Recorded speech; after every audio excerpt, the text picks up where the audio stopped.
Cool Cats, Cool Dudes, and Russ Morgan's latest dogging session.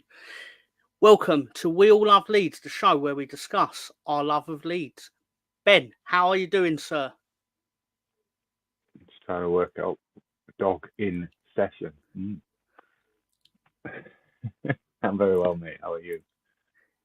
I'm fantastic, but obviously I'm not as good as you, sir, because I need to congratulate you on becoming the professor of Leeds United. Oh, thank you. Thank you. Well deserved, well deserved. There's nothing wrong with it, really, but obviously you just got to say something as a joke. Anyway, in all seriousness, how do you think the week has gone for Leeds United, sir? Shit, really, yeah. It was shit, wasn't it? Let's be honest. I mean, who came away from yesterday's match thinking, oh, yeah, great? I could barely see it, in all truth. There were certain parts of that game I could not see. And I'm very happy to discover I'm not the only one. Yeah, I'm not the only one who come away from that match thinking, I don't even know what to make of it. Right, and in no way is this racist. There's a couple of players I wouldn't know were there unless they were black, because I could see their arms and legs. And that was it. The white players, yeah, couldn't see them. It's true. Ridiculous. And the camera angle. God, I came out of that without even looking at any Leeds content, because I know the square ball did reference it, but without even watching that or reading any tweets or stuff, I just came away thinking I couldn't even enjoy that. And I made it clear to Sam Greenwood, no atmosphere, nothing. Well, yeah, I made clear to Sam Greenwood, to be fair to him, he should back this up. I did not in no way say that we did not win yesterday because of Sky TV and how they presented the match. My complaint was basically I've paid for Sky TV and they couldn't even film the match in a way that you could see it to enjoy it. Well, I've noticed now they take the booms away from the Leeds fans, so there's no atmosphere from them. I'll get into my tin away pot from everyone, Ben. It's just tin pot. Everything about that ground, the fans, everything's just tin pot. The tactics, yeah, belongs in League Two. That's where that club belongs. Well, I'm just going to quickly say hello to Russ Morgan, the captain of the Slough Dogging League, of course. So that may explain certain intros and stuff. And obviously, John Garside, welcome. How you doing? Bremner's Ghost, the legendary Jimmy, with congrats to Chris Somerville on his first Bubbles goal, especially scoring it against Scumchester. Well, there you go. Did he do the Leeds salute? Because I've briefly seen the goal. Because what's his name? Italy Jet sent it to me. Because of course he did. We sent it to our group chat. But anyway, got John Sandlow. Hello to Big Gunner. How you doing, brother? How you doing? And hi, and yeah. So, good evening, everybody. Do you want to start with the first game of the week? I know we did a bit on Bristol City, but stop Tuesday night. It was Tuesday, wasn't it? It feels like a million years ago. Chronological order. We won't still bill it. So obviously, Ellen Road, the scene of the crime. I say that every week, every week I always think I'm really You're getting better, Tom. You're getting better. That was a good shot. That deserves another, yeah. Oh, well, yeah. I don't want to ruin my street cred if I told you where I got it, because I just got it. Well, I like how you've crouched down just behind the net there. Oh, yes, totally. You know what? I did that. I snapped the shot and then I ran. Obviously, I didn't stay and watch the game. I was like, I've got to be home by Sunday. So, yeah, I've got Gary's stream to do. Yeah, of course I have. Someone has to do it. Gary, this is Tom who hosts everybody else's show. I noticed on the stoop as well the other night. Why not? Doing all sorts of favours for people. Hang on, I shouldn't say that. Have you come across Simon Whistler on YouTube? Have you come across Simon Whistler? Have you come across Simon Whistler on YouTube? And one of the many, he's quite intellectual. He does like current affairs programs like war graphics, and Okay. it's quite intellectual. But he's like you. He's on 50 different channels. So Well, that makes me sad, awful. No, I know the spirit you mean it, but nah, just the free, just Friday, Saturday, Sunday for the moment. yeah, It just works out that way. Don't get but me it wrong. takes off financially. Maybe. So obviously, I mean, I can't do too much of this because it's going to hurt my knees. All the crouching. I've not got the Bielsa gene to be able to do that. So we lined up like this against Watford. So Ben, any thoughts on this lineup? Because obviously it's going to significantly change in the future. No, I was happy with that lineup for that game. Yeah. Like, I know the perception is that I despise Brendan Anderson, and I do to a degree because he could have been Cree He's Somerville not made right up now. for it yet. Yeah, he could have, but he could have done the Somerville trajectory because he would have been a first team player in that team last season. Because they would have played him, they would have fit him in that team because they paid nearly 30 million for him. So you don't not play him, regardless of what I think of him. You play this player because again the money is spent. But other than that, I just think it was sort of thing. It was like you try to be a bit clever, like try and top up your wages. Don't obviously we've all got employment and stuff. Not really having against that, but the fact is you could have said no and you didn't.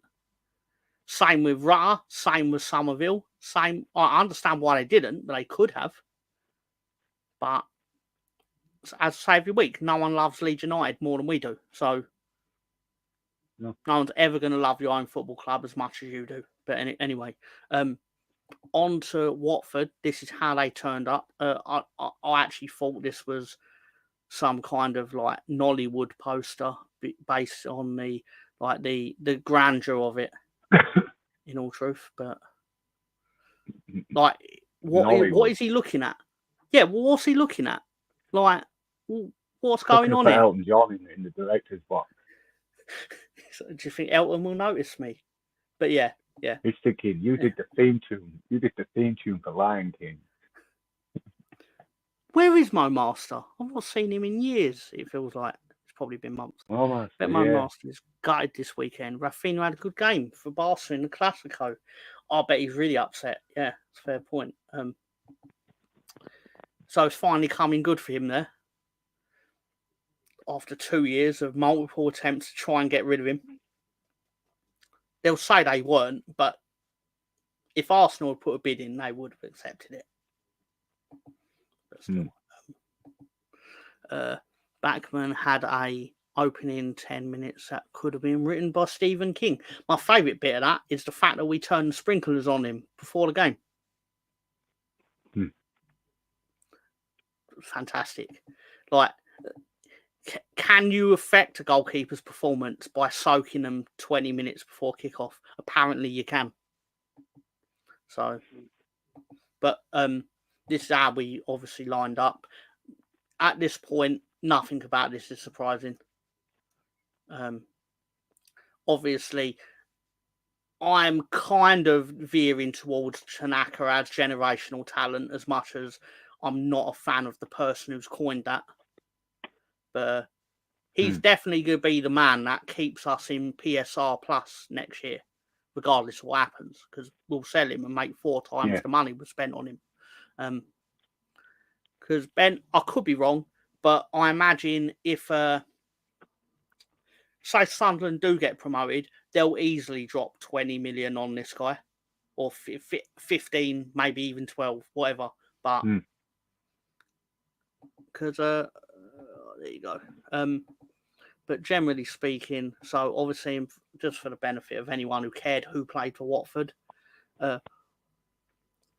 quite accurate of them to put it in a 5-man midfield, which turned into a 1-man midfield in the first few minutes of the game.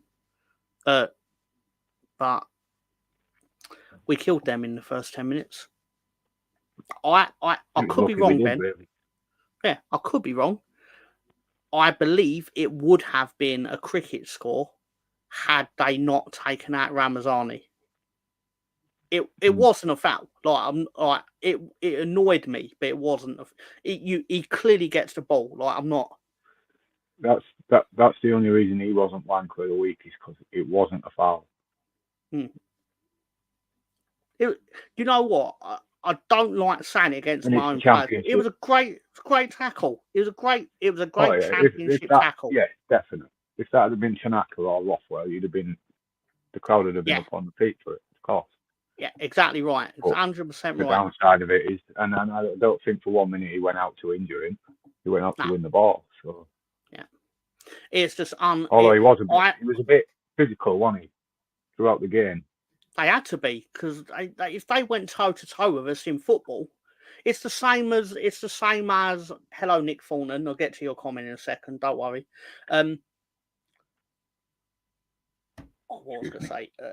Set in the game at Watford on was it Good Friday we played Watford? I could be wrong here, but they basically they tried the same thing, where basically they tried to beat us up. And I'm not saying it's wrong. I'm saying they have to, because if they actually tried to knock the ball around, we'd fucking thrash them, because we're better at knocking the ball around than they are. They play to their opposition, and it's unfortunate that means that they have to try and knock us about a bit, because they've got big lads up front, essentially, and big lads in defence. And we ain't a team that has very big lads, apart from one or two. But anyway, I want to say hello to Nick Thornton. Thank you for Somerville today. Even though our managers will see you next Tuesday and not using him much, he scored versus Manpoo today. It's true, he did. Good result, not just for the fact that they beat, but I think it was needed for West Ham. Not been the fairy tale that it promised to be in the summer.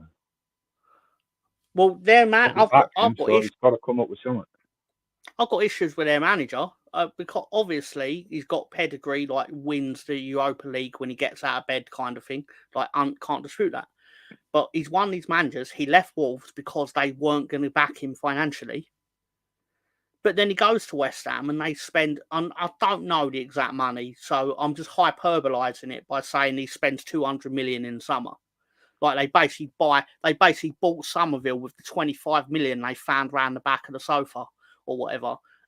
But obviously he wasn't the only one. They spent loads of money on players. Like, they buy a defender for like 40 million or something like that. I could be wrong, but they bought a few players. Yeah, spent a bit of money and they're not getting the wins to go with it. Well, obviously that changed today, but spoiler: West Ham beat Man United. For anyone who doesn't know. Brownie with hello Brownie, good to see you. And I told you Bristol City were difficult for you after the death of Manning's child. Well, yeah, but at the same time, I think they did. I don't think there was anything different in their approach that they wouldn't have done on a normal game without that heightened emotion for them. I could be wrong. That's just how I see it. Because again, similar to Watford, if they had to play a certain way at a certain point, or they'd lose. The same as like if Leeds went to Man City, we'd have to defend, or we'd definitely lose instead of might lose, probably lose. You know what I mean? Distinct lack of shithousery in the squad nowadays. I actually think Dirty Leeds is the wrong title for us now. Obviously, it's the sins of your parents and all that will stick with you, kind of thing. But your forefathers as such. But I don't think we're nowhere near dirty enough to be called Dirty Leeds, even though we do rack up a lot of yellow cards mysteriously. But which team doesn't? In this day and age, with the pathetic things you get booked for and the things that you don't get booked for, refereeing's gone out the window. And it's 90% down to footballers and the way they are.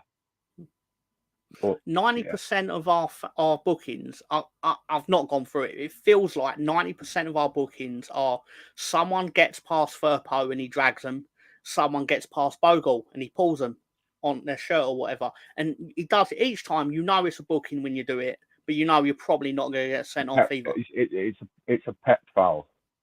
Yeah, because Pep got Fernandinho had like puts out the danger. Yeah. Because if you don't do it, they're probably going to get in on goal, but you're too far away for it to ever actually be this is likely to be a last man job. But anyway, I know I'm saying that knowing, the tactical foul, of course. But like I know Saliba got sent off for it or something like that, or whatever happened. But I know Russ Morgan's having kittens right now going, how can you not know it was a second yellow or straight red? It's like, I don't watch Arsenal. I watch greatest football team in the world. I made the mistake of watching Arsenal today, and no offence to our Arsenal fans, but the fans in the ground are just shit. If they spent more time supporting the team than they did moaning at the referee, then you might get some backing from them. And it seems that Arsenal players and fans don't know what delaying the start means. I mean, they tried to have Diaz done for it, but the ball was dead, the whistle had gone, it hadn't been restarted, so that's not delaying the start. But what your goalkeeper did was delaying the start, hence he was booked for it. And you think your team would have learned that by now, but clearly they haven't. I think they feel like if they don't do these things, then they'll definitely lose games, and then they'll get crucified for not being smart and things like that. Like you're not doing the things that Pep would do or whatever. But I don't know. Just hypothetical what I think would be I said. thought they offered nothing second half. So Arsenal today offered nothing second half at home as well. Terrible.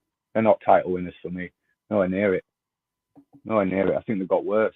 I mean, I know they work without Ødegaard, but you've got to plan for things like this. We've not got two of our midfielders, best midfielders. We plan for things like that. Right, that actually brings me on to a question that I wanted to ask you. Do you think that Ampadu and Gruev are getting back in the team? I think one of them is. Well, Ampadu, because I think one of them sat alongside Tanaka. Then you've got a better mixture, and then you've got one of each to bring on, or if not, two of one and one of the other to bring on. That's fair enough. It's a nice headache to have, isn't it? Rather than it's a useful headache, yeah. Arsenal squad depth is worse than last. You could pick 4 or 5 combinations for the midfield now when everyone's fit, depending on form. But I'm one of these. You go with the strongest team and the team that's playing well. If there's no reason to split it up, don't split it up just for the sake of he's my captain. For me, you've got to earn your place back in the side. Well, our captain weren't playing last year, technically, so because he's only won it off of Cooper this season, really. Like, obviously, I know you have to send out a captain, but all intents and purposes, Pascal Stoik was out there, but also Liam Cooper's sitting watching at home or not home, in the stands or whatever, however you want to put it. But anyway, so obviously the game kicks off and it felt like, what a beautiful man. Ramazani. Him, definitely. Don't get me wrong. We're not on that game yet. Sorry, I thought we'd moved off. Sorry. Byram, I thought Byram was fine, serviceable, but there was a lot of crosses which were like, this would have worked a lot better if you had the left-footed man. That one down to Byram. We'll get onto this, but I agree. Byram wasn't bad yesterday. He wasn't. He was one of the better players. I thought him and Bogle were very good. But we'll get onto that, obviously. So Ramazani doing his Hulk Hogan as he should, because, I mean, that goal should never have gone in. Like, obviously. But at the same time, we could sit here and go, the Sunderland goal should have never gone in. But it did. So it did cross the line. And goal line technology worked and all that. Can I ask you a question? Do you know when that goal went in? On the replay or whatever, or even live, were you looking at Melier for fault? Because that was.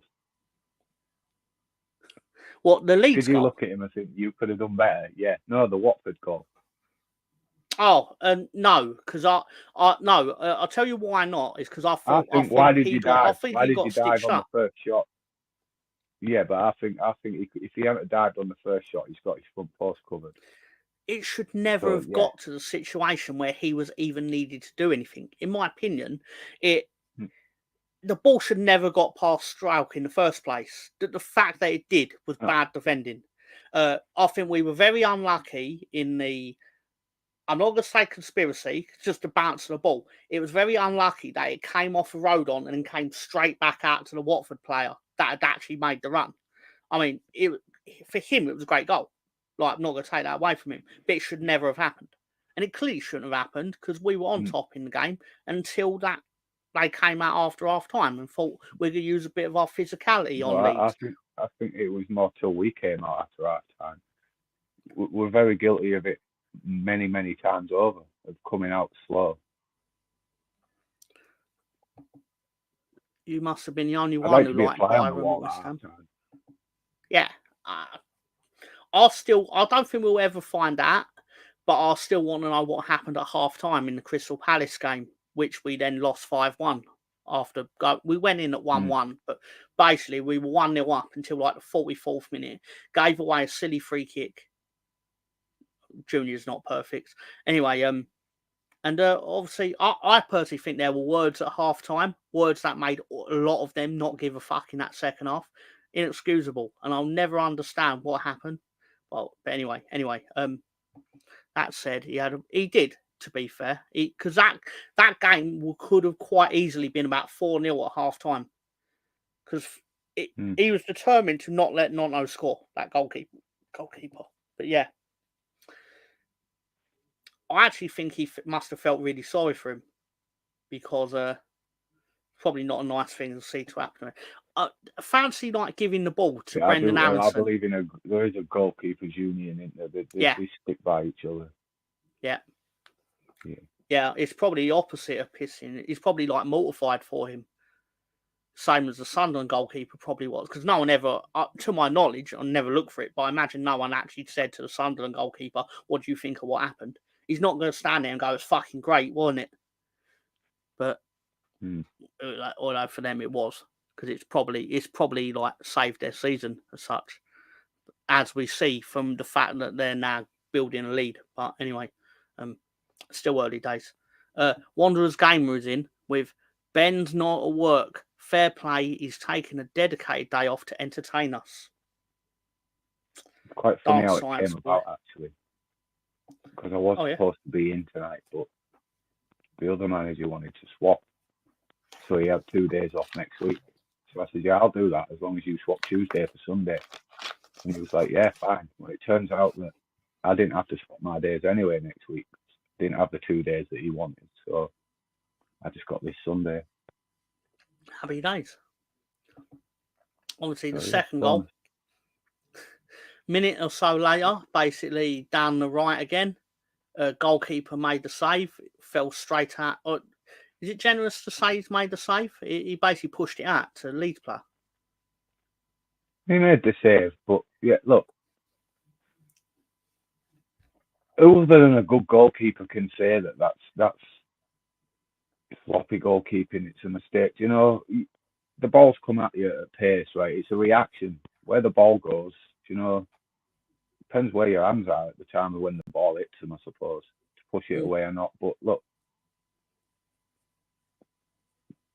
yeah, no, is it bad goalkeeping? Yes and no, but I'll never know because I've never really been a decent goalkeeper. So Aronson finished it well for once. So there we go. I think from a Watford defensive point, I would defend the goalkeeper, but in the saying there was still a lot of distance between Aronson and the goal when he did shoot. It's like someone should have got in the way of that because they had players in the box. Oh, yeah, well, what did the Watford team do in the build-up? They were asleep after the first minute, and they were still asleep. So team blame, if you ask me. The first one, look, yeah, it's definite cock-up, in it, let's be honest. Yeah, but the second one, yeah, you can put it down to a host of things, but it wasn't great goalkeeping, let's say. It just in that we'd have been on Melier if it was the other way around. We'd have been 100%. on Melier. Let's be honest. Yeah, 100%. Yeah. after 10 minutes, it just felt nice to be on the end of something going right. Something that shouldn't really happen going our way instead of the opposite, which it feels like happens more often than not. So I'll take that. Go in at half time. Admittedly, Watford did come into it towards the end of the first half. Mm-hmm. But well, look, it's true what they say. Once Ramazani went off, we went to sleep. Yeah. And it shouldn't be that. You've got 9 other outfield players, You've got another side, you can come down the middle. It doesn't always have to be through what would be Solomon, who's come on. Running Solomon like a turtle is...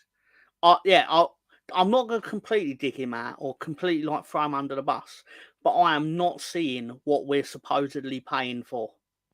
And I know he got an assist in the first game that he played, but since the injury, and I know he's been doing he obviously wasn't supposed to play as many minutes as he did in that game. I get that, but he did, and I don't think he positively affected the game.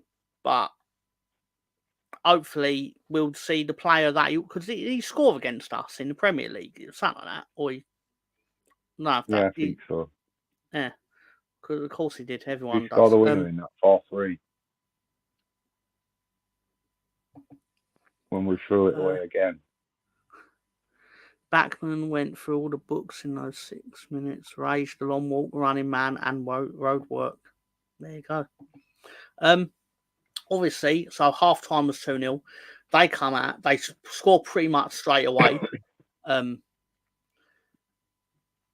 Good luck saying that while you're drunk. But Quadwo, yeah. Quadwo. I bet it turns out to be Wadwo. Yeah, I bet the K is silent. Anyway, Kadu.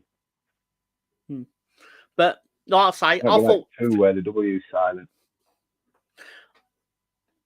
I'm not going to sit here and say that Watford are not good, but I do think they're a team that if they didn't have the strong physicality up front, they'd have nothing.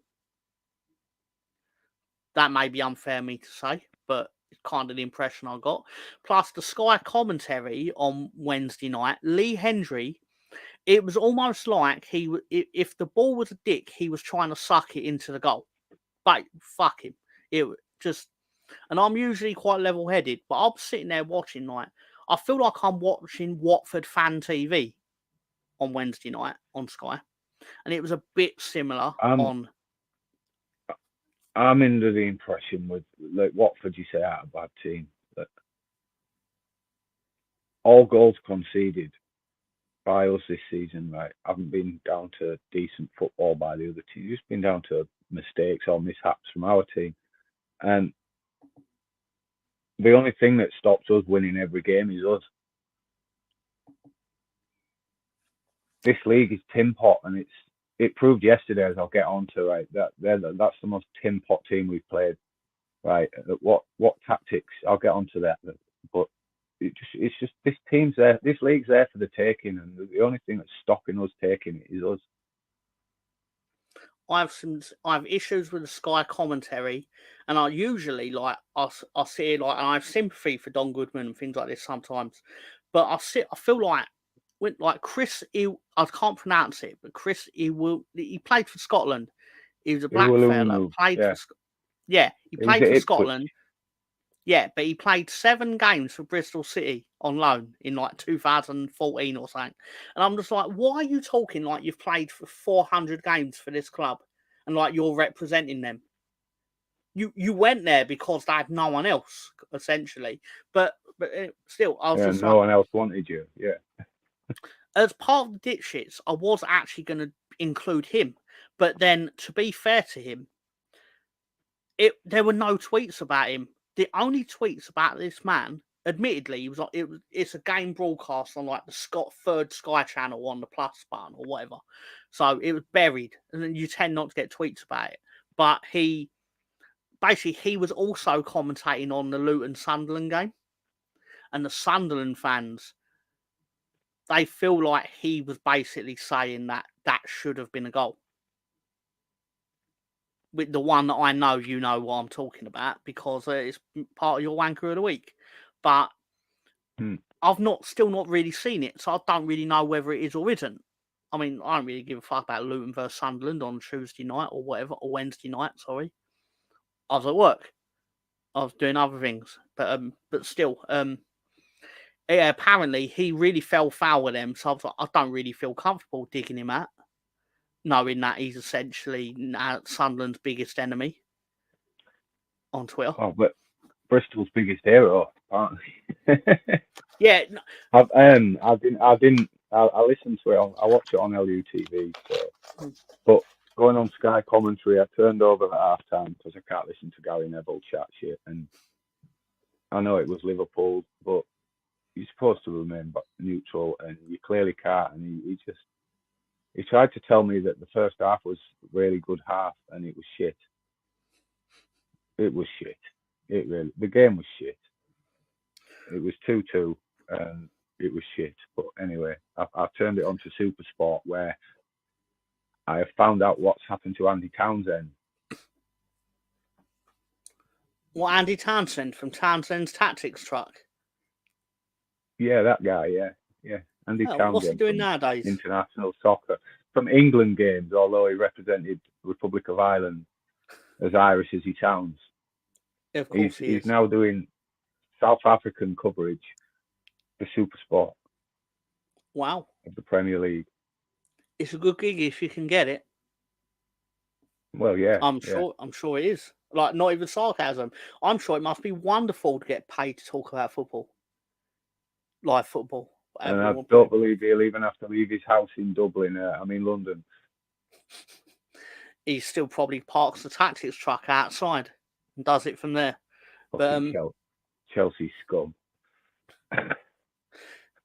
Always, when I got into football, he was playing for Villa, so I'm more associating with them than Chelsea. Although I know he did play for Chelsea before he played for Villa. He played in a Commodore kit with Dennis Wise. Chelsea scum. Yeah, it sounds right.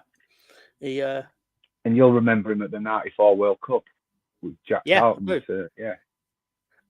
Jack Charlton and John Aldridge on the sideline having a fight with the FIFA officials who were like, "You can't bring him on yet." It's like, why not? Or whatever it went.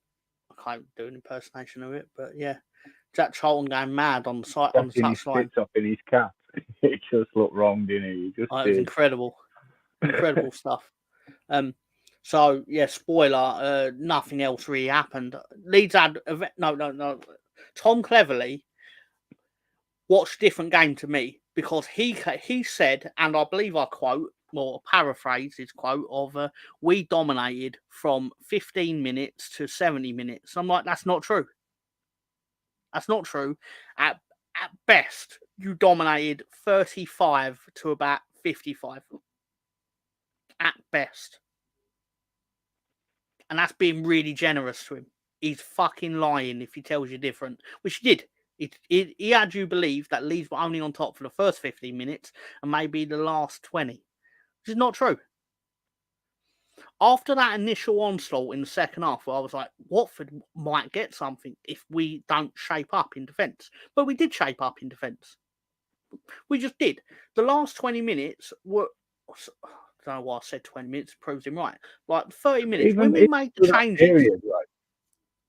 Yeah. They had, the 15 in the second half. And they came into it a little bit later on into the first half. But throughout that period, we had the ball and we were creating chances. Yep. And we weren't conceding chances.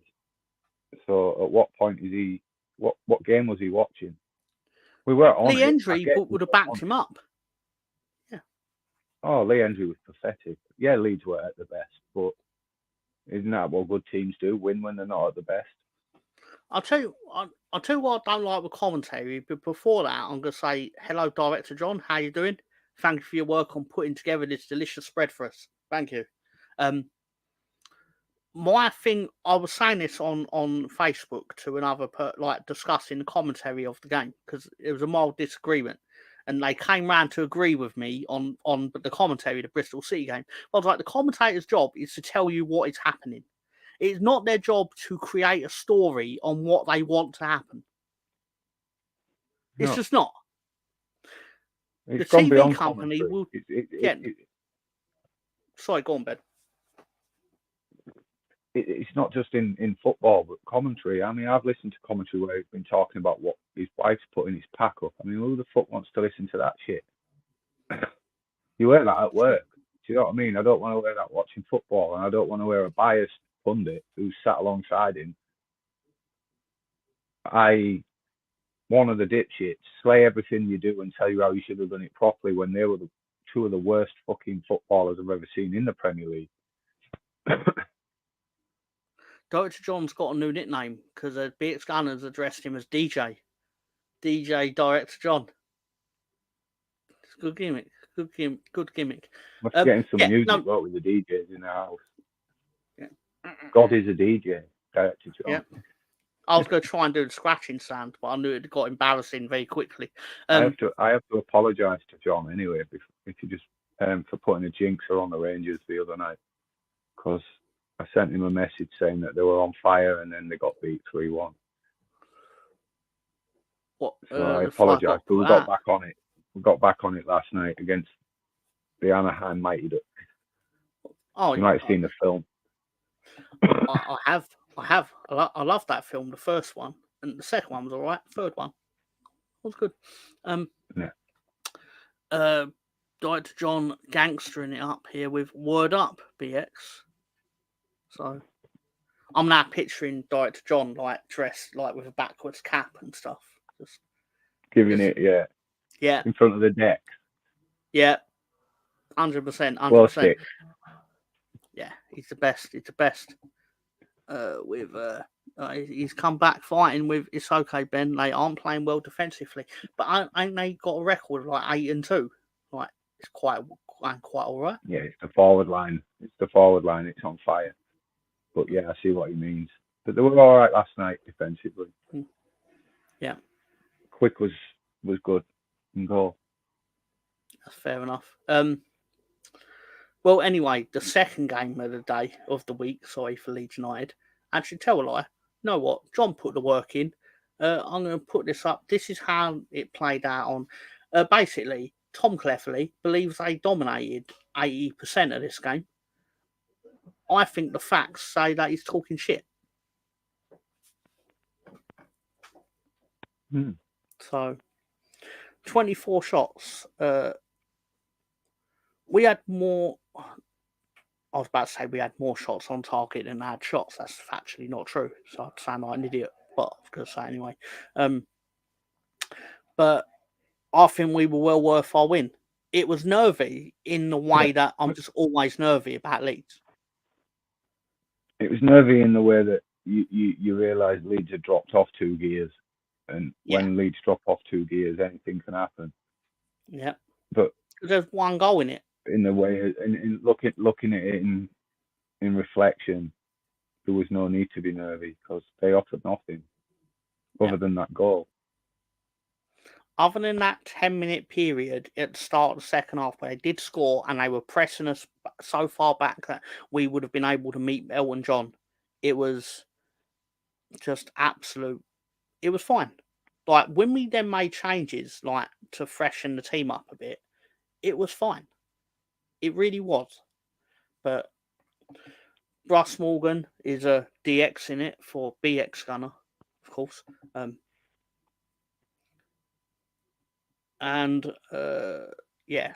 obviously we'll take that back and we'll bring that back up for Bristol City.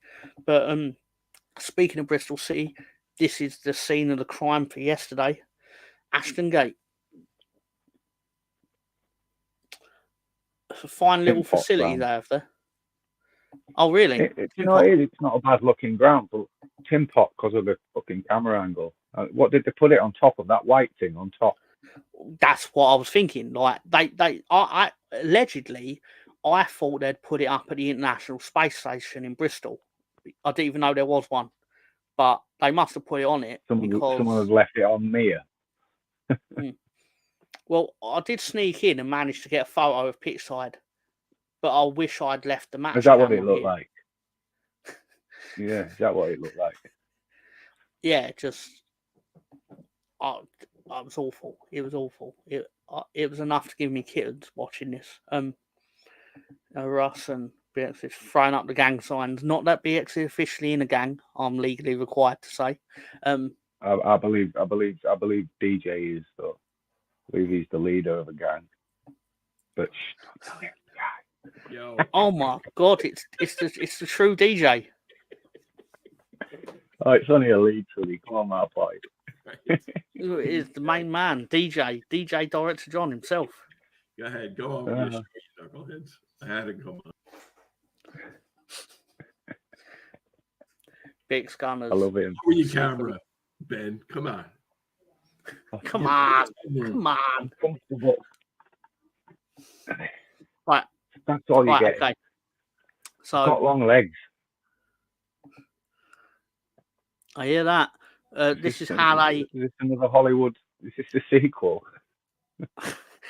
This is how they lined up, and you know what? Their only good player I thought was Hirokawa, and that was literally just because.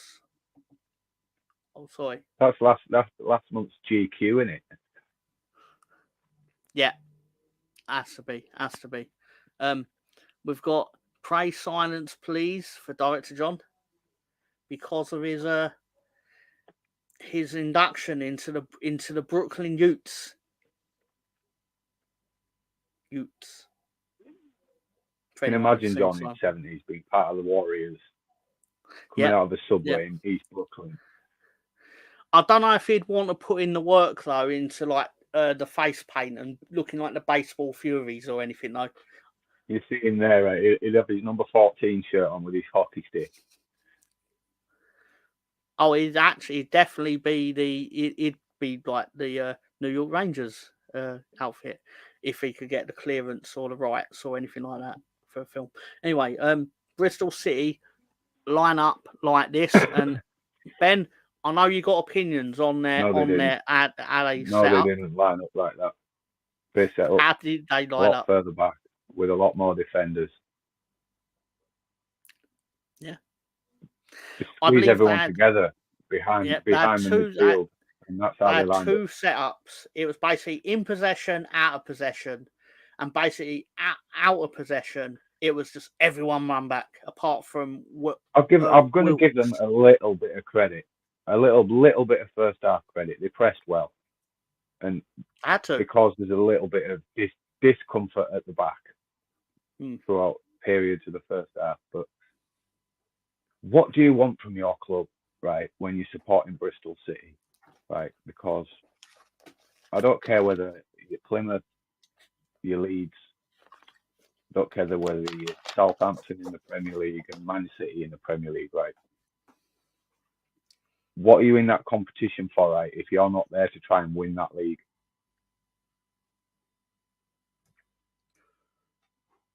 And just doing that at home, right? I wouldn't want a manager that did that. I don't want to. Let's say we get promoted. I don't want to go to Man City and perform like that to just protect a point, or even do that at home again. I'd rather go out being entertained. It still fits, man. It still fits. Speaking of being entertained, Director John or Madonna, as he is known in some circles, with his 13 different looks per show. Exactly. You know, there's an article in the 70s of a teenager in the New York Post wanted wearing that top. So this was a gang violence. This was the team was sponsored by Farrell's, which is a bar not far from here, and we were called the Containers. So they used to sell containers of beer. So it's a fucking container with a hockey stick. I mean, how great is that? It was the best. That's cool, man. Yeah. I've often wondered what was the aiming. I've got it on that shirt. Like assistant captain, alternate captain, asshole. Yeah, because the season captain. Yeah, I didn't know. Yeah, so it's your vice captain. Yeah. Other people would say I'm an asshole. So.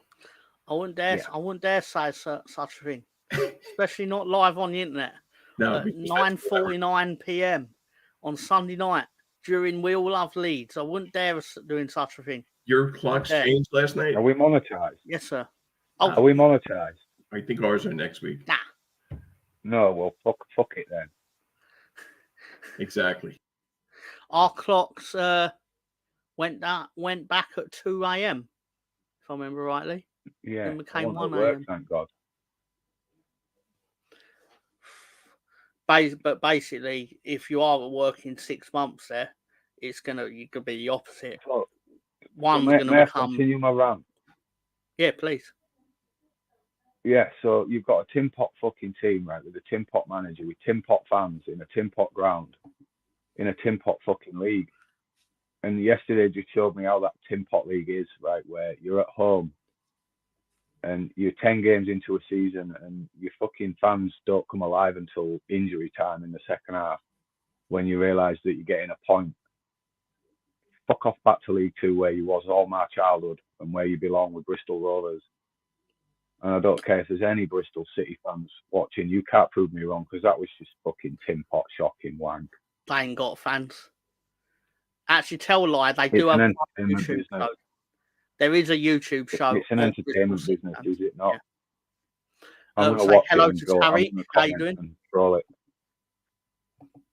But does Hello anyone to disagree that it ruins football, that sort of tactics? If I remember rightly, we've won 8 out of 10 games there, and the other 2 withdrew, including yesterday. So, and as Billy said, Jimmy Bremnesco says, Robins are delighted with a point. We usually beat them. I mean, that's true. That was a good performance for them in terms of like not losing, like because like I'm saying, they usually lose to us. Well, it shouldn't be. That's a good point for them. It shouldn't matter who you are. Right? You should go into that game wanting to win it and trying to win it. That's the purpose of it. I thought This it tactical turned out to bullshit, be a right? good point. Let's defend at home for a point. Well, whether it's a good point or not, right? I would not be happy no matter what league we're in and what position. Oh, that's a point. No, I want 3 points. To forget it's an entertainment business. It's not, let's keep my job business. For a lot of managers, it is keep my job man. business because that's how you keep your job, is by not losing every week. But Max Verstappen finishes 6th in another race. No wins continues since touching the Leeds United Red Bull kit. The curse is real. And it's a beautiful curse because I can't stand that face-lick twat either. He's only got 2 world titles, by the way. 2. If he was Not really 3, clever, 2. he would ask for the away kit to be sent to him so he can touch it. Because that away kit is a thing of beauty. It was his own fault today by driving like a prick and forcing Norris off the road. So, obviously, this is how we lined up. I personally wouldn't have started Dan James purely because I would want Dan James running at them at the end of the game when he's fully fresh and they're not. But again, that's the luxury of having 4 supposedly great wingers. So, first of all, I'm not happy that we didn't use my new graphics. Secondly, Pirro, I would have played Joseph, and I said that from the start. Just needed a runner yesterday, and he's not a runner. Joseph, he's non-existent first half. I was amazed that he missed when he came on, and it just bonked him on the head and went over. I couldn't believe it, but still. Also, first touch, yeah. Yeah, it felt like it should. Max is a prick. There you go. The words of Tariq. Agreed. Not watched F1 highlights yet. So no more spoilers, please.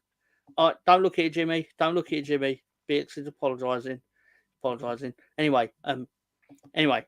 So obviously before the game, they obviously paid tribute to the son of the manager, Liam Manning, I believe his name is. Yeah, it says it there.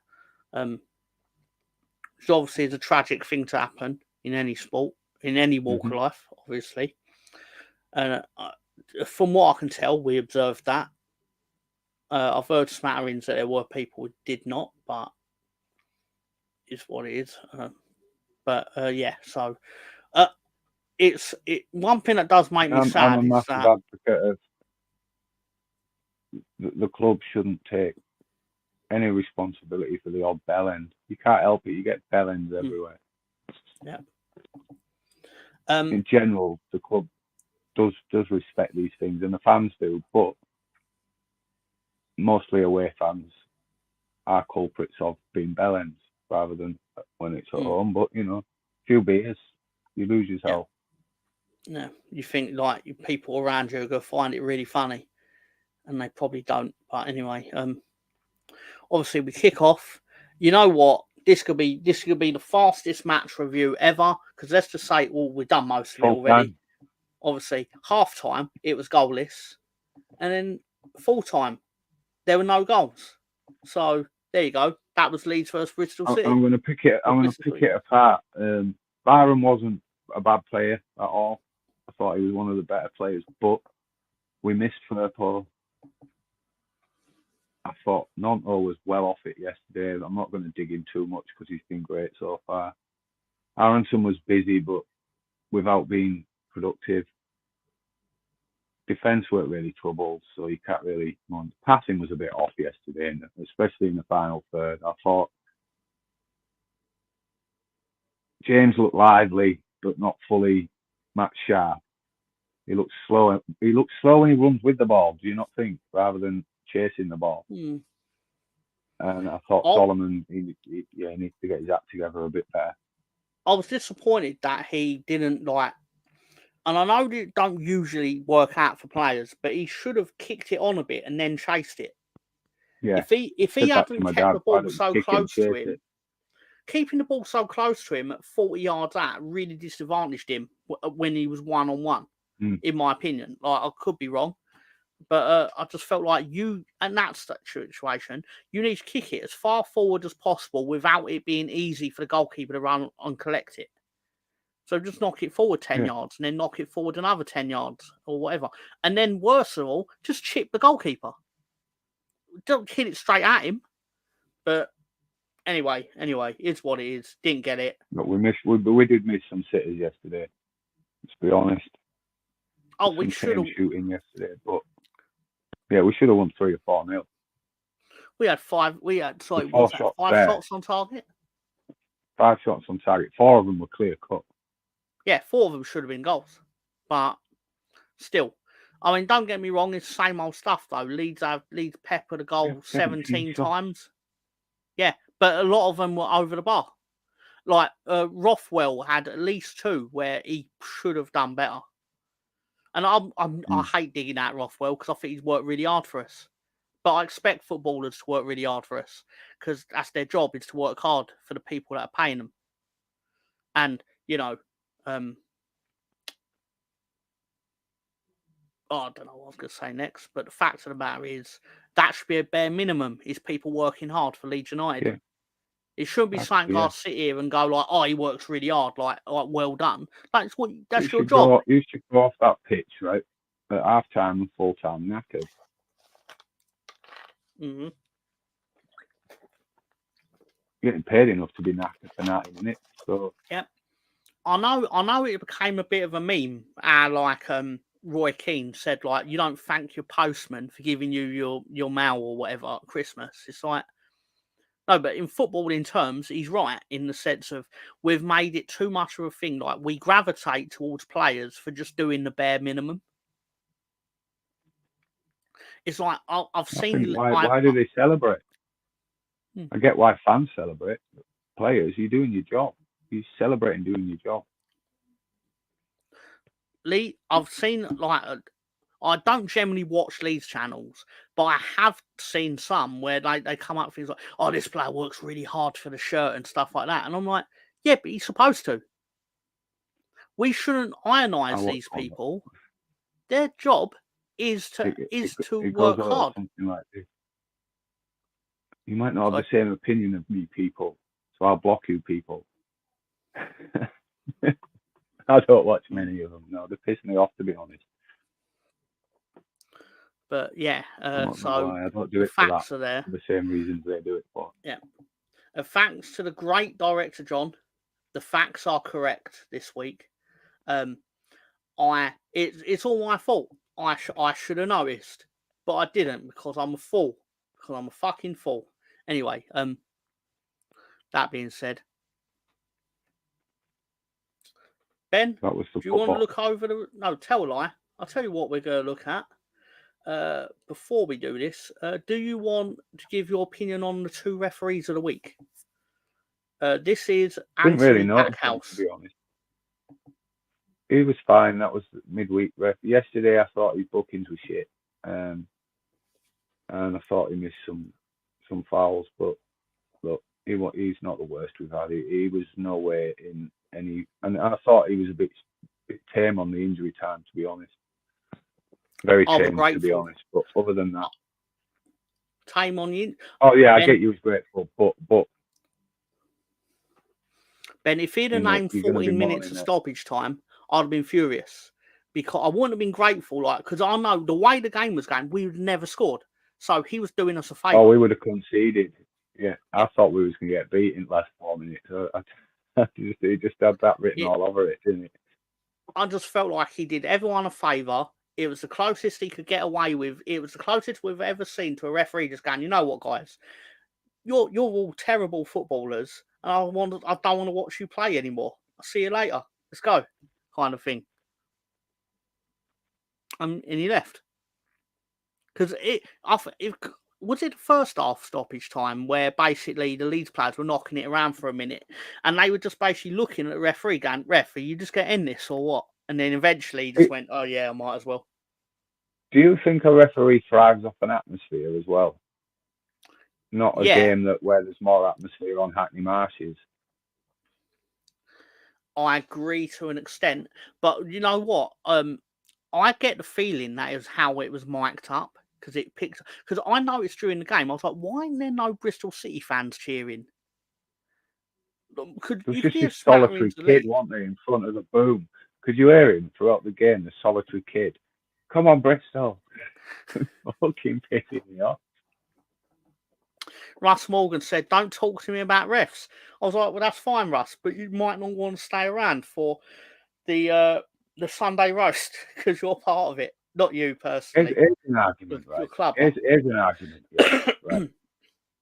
The VAR incident after Arsenal's second goal today took about 3 minutes, right? And the Arsenal players were booing, and fans were booing and booing, like, because of how long it's delayed the game.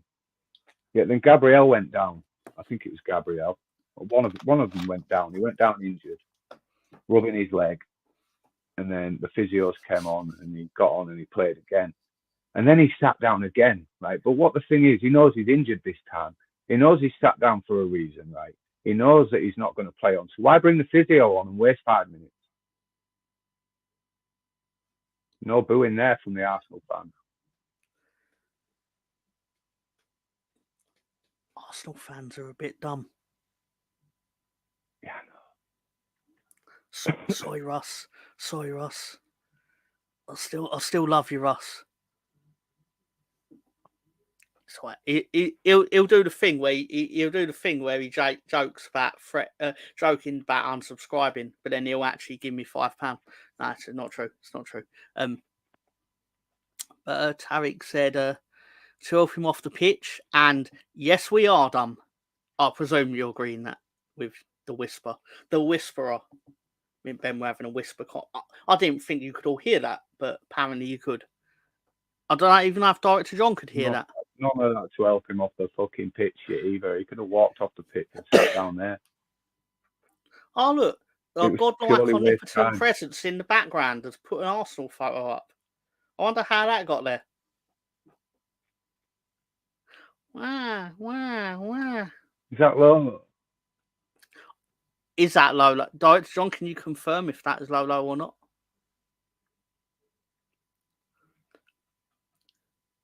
Let's see. Correct. There you go. Oh, John, I moved all that stuff up to the top. I'm guessing you've just realised that. That's why it took me a while to find it. No, I never deleted it. It was just so because it was easier to line everything up because I was just moving everything above it. But I was like, why am I just moving everything above? Why don't I just move that to the top? Sorry, I'm getting a bit inside baseball here. It's like a production meeting for We All Love Leeds live on the internet. It's probably not very professional, but behind the scenes access. Anyway, lots of salt in North London tonight from well, according to Bremner's ghost, Jimmy. Something I did want to draw attention to David Villamartin and noted Brendan Aronson superfan was in Chicago over the weekend. So this is, I can't remember what they're called, but it's basically Chicago Leeds United fan club. And David basically goes around America joining various fan clubs to watch Leeds. There he is on the left. Happy days, David. Good man, good man, good man. I do love the the Leeds United badge in the neon. So it's what it is. I think that was at 7 a.m. That was. It was very early in the morning, Chicago time. So yeah, I think. They opened the pub at 6:30 a.m. I believe. I think he confirmed that for us on Friday. Exactly. No salt, just sick of refs not being objective. Welcome to our world, Russ.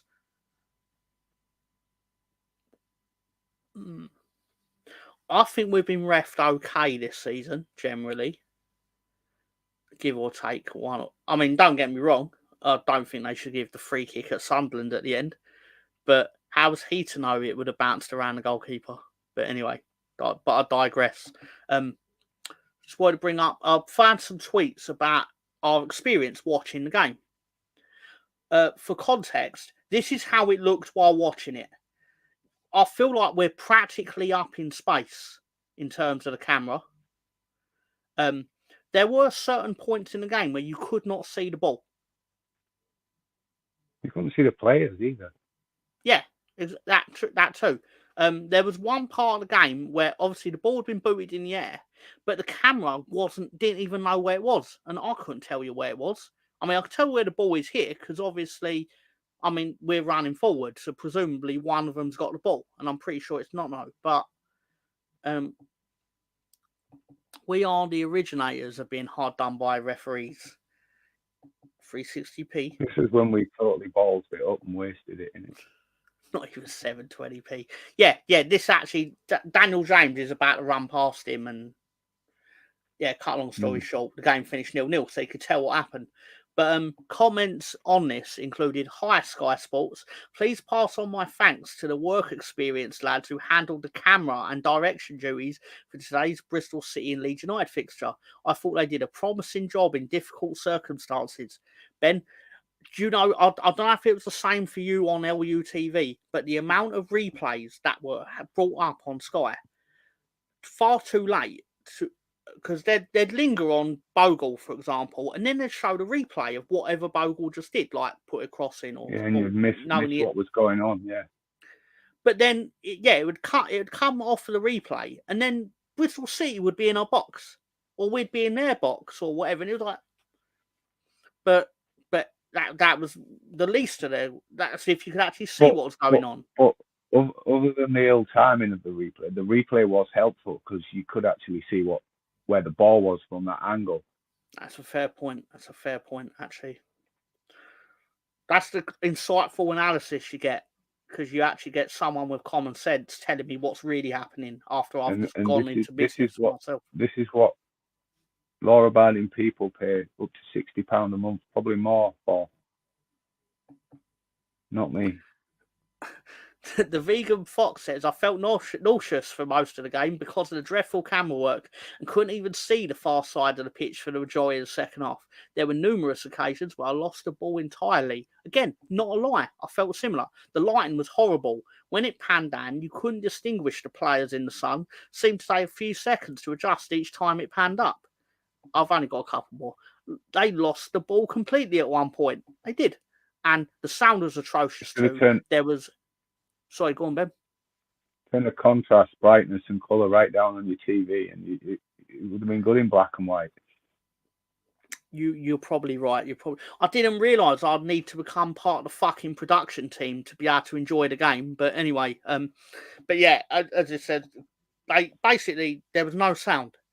They were like, "We do not want to have Bristol City fans making noise. We do not want the Leeds fans making noise. Go fuck yourselves," is basically what Sky said on Saturday afternoon. And I suppose this is probably a good time, Ben, to do Wanker of the Week. Sky TV. Wanker. Wanker of the week. Sorry, Ben. Who do you give Wanker of the week to? I don't even know his name. No, to be fair, I tried looking it up. There was no information. I've no idea who this man is. But Ben, please explain what he did, which is why I got a photo from you on Thursday morning. He disallowed a fucking perfectly good goal for offside. Some Is people that the saying Luton the goal? player was interfering, but he wasn't. Yeah, he wasn't interfering for me. No, it was a good goal and it was disallowed, and would have changed the context of the game. Well, your mate Chris Iwulumo, I don't know what it is. We'll call him Chris. Bristol City Chris. Chris Iwulumo, you got it right. Chris Iwulumo. Okay, thank you. He basically felt it was a goal, and from surmising, I only know he felt it was a goal because of all the Sunderland fans digging him out on Twitter, which I haven't recorded. I agree why with would I? you. Oh. Yeah. I mean, I haven't seen it to know if he's right, but I want him to be right. I mean, ultimately, it don't matter because it wasn't a goal. But the reason that he got Wanker of the week is because I've got Sunderland to finish third, not first. So have a good night, John. Currently, my top three is upside down.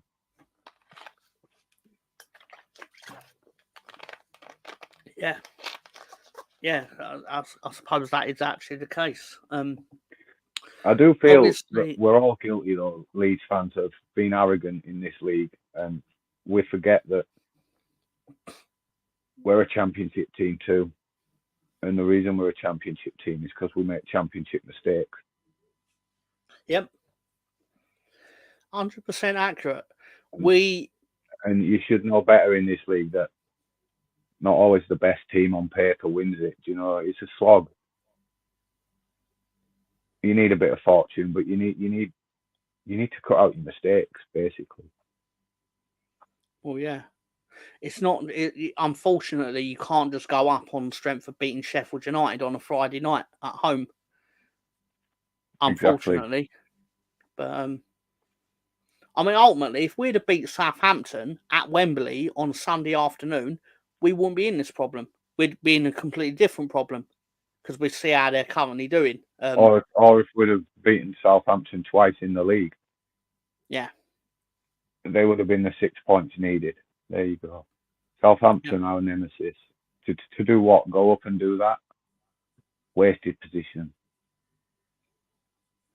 And they get to sit there and go, well, at least we're still trying to attack.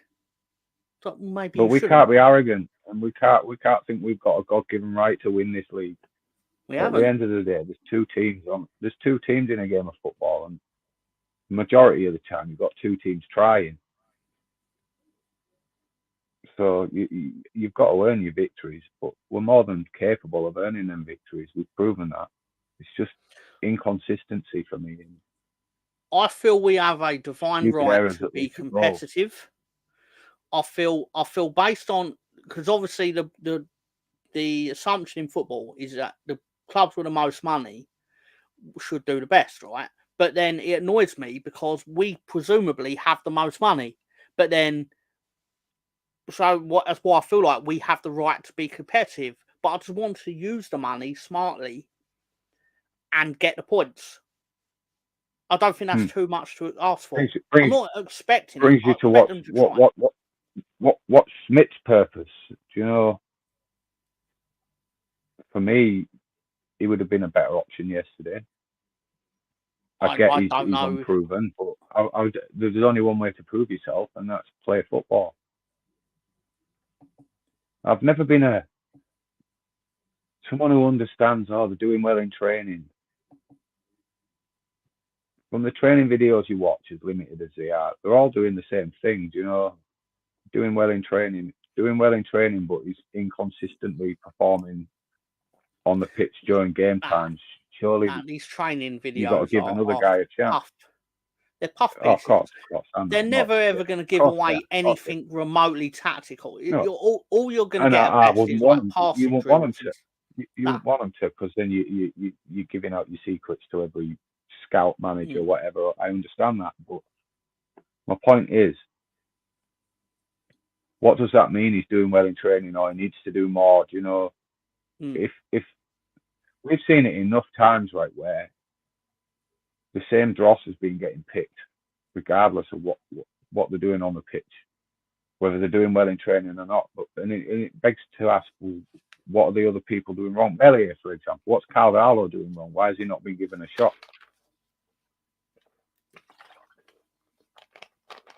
You see, and I just think, why did he pick Byram yesterday?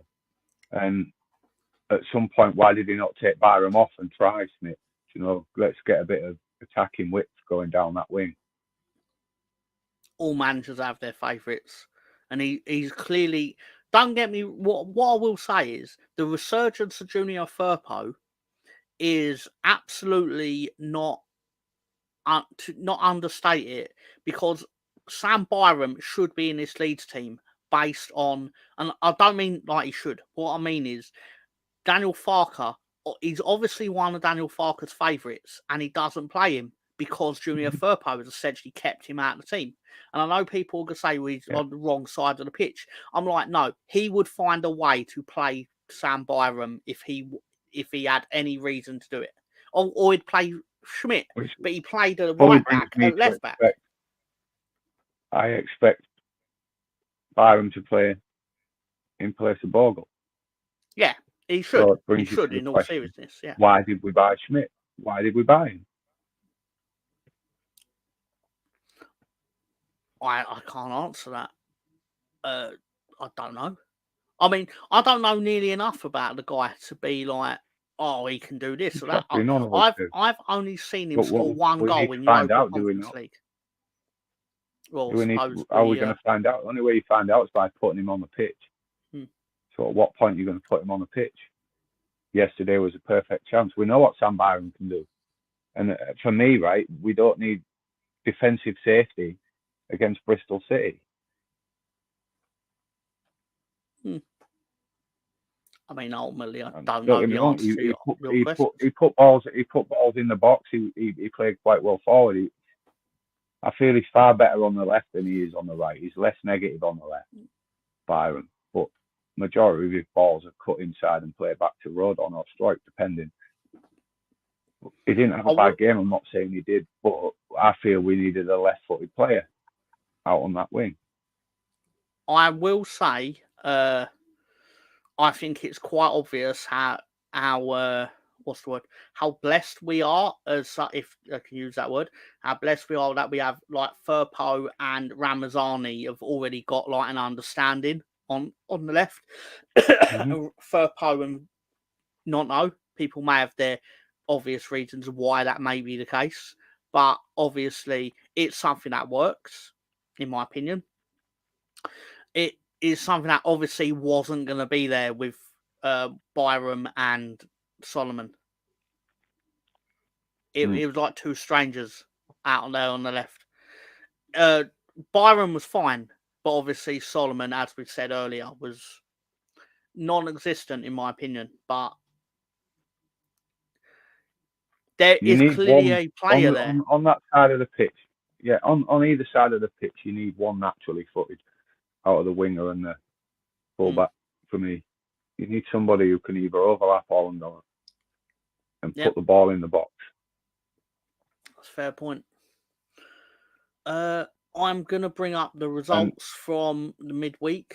Oh, sorry, go on, Ben. Yeah, Byram's, for me, was one of his better attacking games yesterday, and I feel that I'm being tight on him yesterday, but I'm not. I just feel that at what point you're going to play somebody if you bought them. That's my argument here. It's a fair question. It's just I don't know the answer because we've not seen anything to know what. Oh no, I know you don't have the answer, but I suppose the question's not to you. The question's it'll be hung in the air to Daniel Farker if it ever gets to him. But I'll get that. That's fair. Obviously, it feels like a long way ago, but obviously, congratulations to Cardiff on another win. It's not all bleak after the first 5 games. It's really not. I'm saying that to Brownie the other day. Plymouth are falling back into it, though, aren't they? Yeah, they sure are. To be fair to Brownie, or to us on this, we were not actually talking like they were dead and buried, even when we beat them. It's like losing the Leeds in the 5th game of the season or something is not going to kill your season. It might kill your current manager job, but someone else has got 41 games to overturn that. Leeds being generous and not going to town on you may have proved fruitful. But yeah, another good clean sheet for them yesterday. We got the points and went out of town. It's like no one's feelings were truly hurt. Maybe apart from did they get a 9-point week? Carl? No, they did not. Unfortunately, they did get a 7-point week with their point at West Brom. Same as us. Yeah. Ah, yeah, it was a point. Yeah, the actual 9-point week was Sunderland, but of course it would be. They were home to Oxford United. Look, they deserve to be where they are. Let's be fair. I'm not going to give them the disrespect I gave Ipswich last season, but it's a long race, and they've not had any injuries, so to speak, and I don't think they've got cover for certain players. So we'll see. They've not, apart from us, I don't think they've really played anyone at the top. Tell a lie, they played us and Burnley. They beat Burnley. They beat Burnley, didn't they? Yeah. I think they've played more than Sheffield United in the top 6 or 7. But we'll see. It gets a bit tastier in about end of November. I think it gets a bit tastier for them. No, it's basically when the next international break ends, then it's wall-to-wall football until March or April. So that's when it really gets down to nitty-gritty, right? No, that's right. We'll say that in April when it gets down to nitty-gritty, the business end of the season. But the bulk of the season is from after the next international break to the March-April international break. Loads of games in between. I'm under the belief of, look, right, if we have a run like we did last season at some point, and we're this close at the time of it, then we're going to go clear. Well, I think the problem last season was we was chasing a massive gap. If we'd have been in that position that we were in last season, as in 3-5 points behind, we'd have been clear enough to sustain the blip that we had later on. I agree. So I'll take the badge off so you can see the table. But yeah, as you're saying, like we are by no means, we're far better off than we were at this point last season.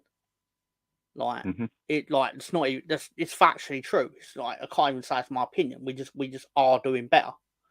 With more draws than we would have liked, but at the same time, there were lots of draws this point last season that we wouldn't have liked. But the fact of the matter is, there's you're going to pick up 3 silly teams. draws. Look, it's a fact.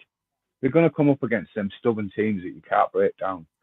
And I understand it's the done thing for a smaller team to do against Leeds, but for me,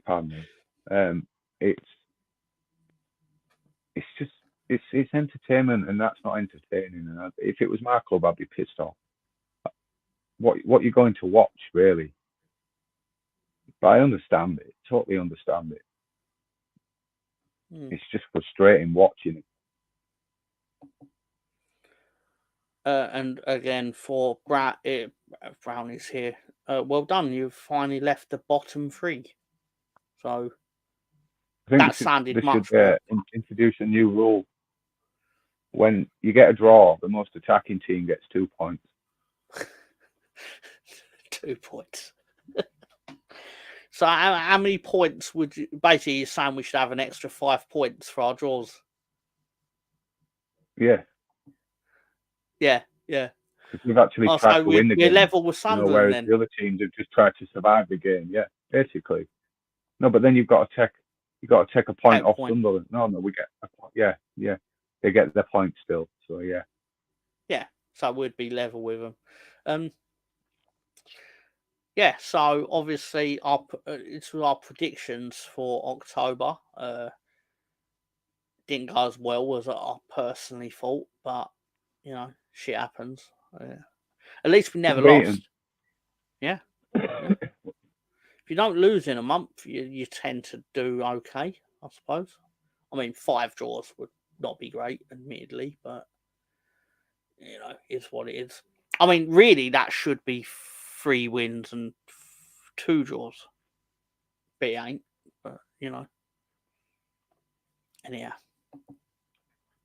You know what, guys? I think it should be time for. No, tell a lie. We'll do the dipshits and then the question of the week. The Have we done a Sunday roast?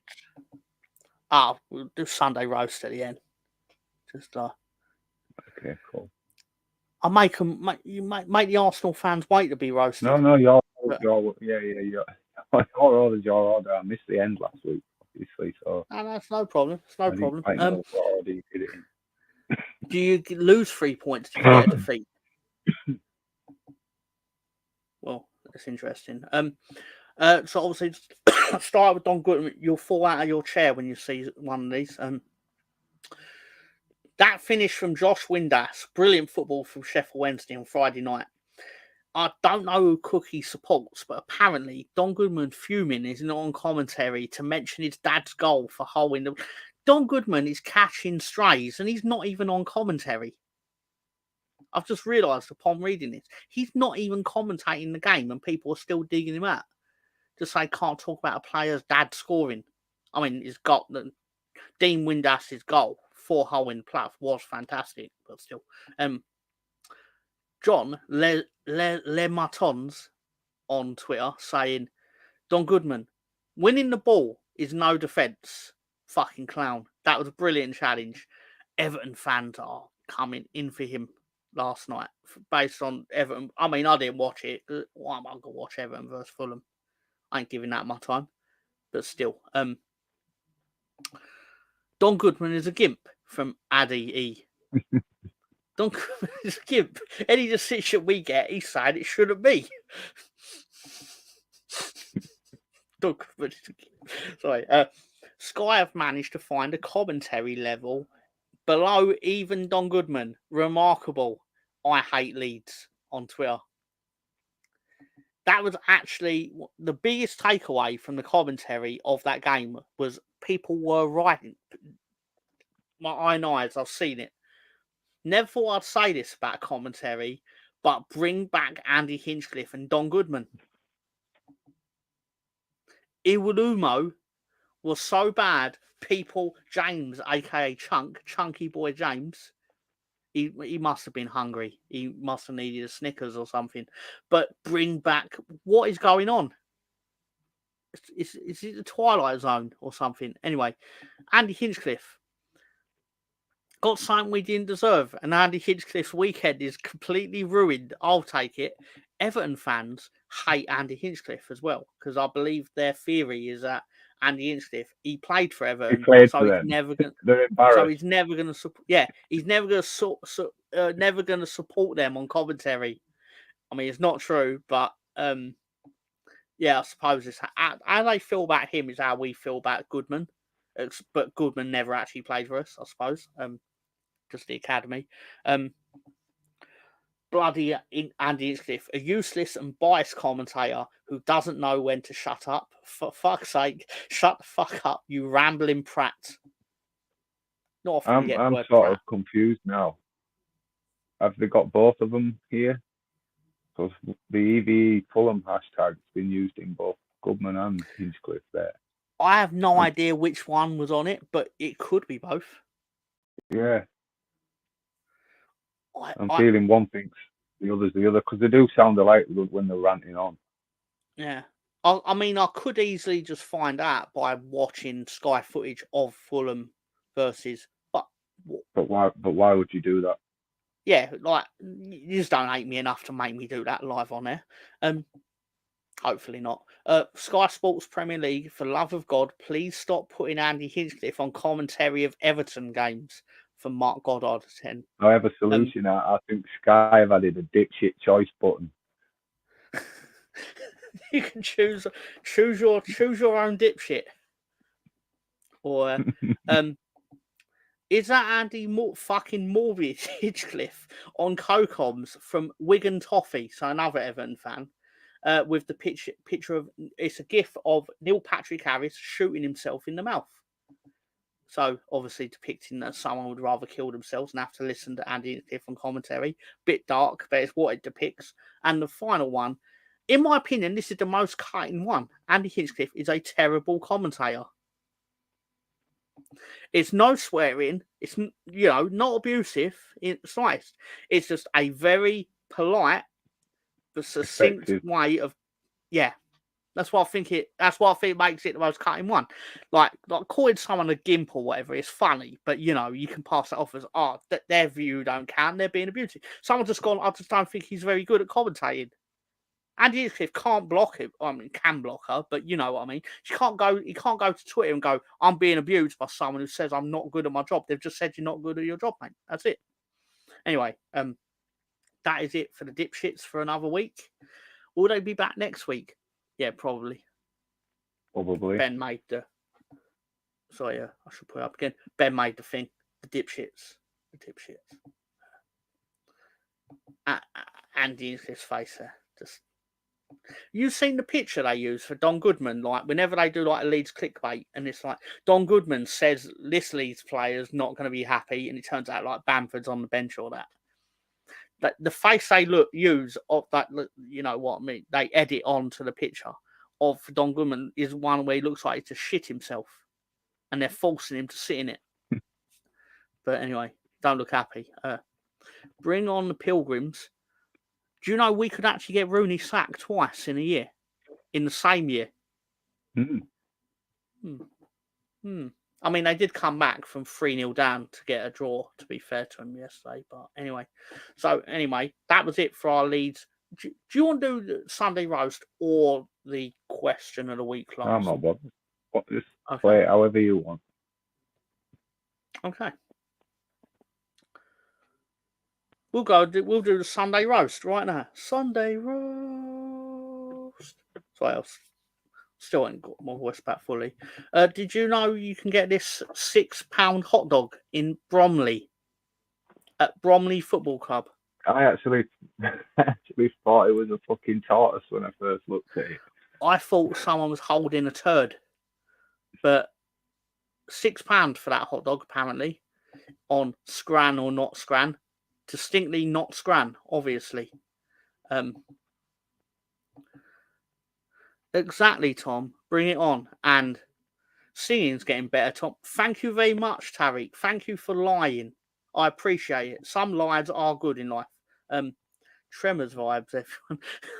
I can't remember what they call them. The worms that go under the ground in Tremors. I know there's a word that they call them eventually.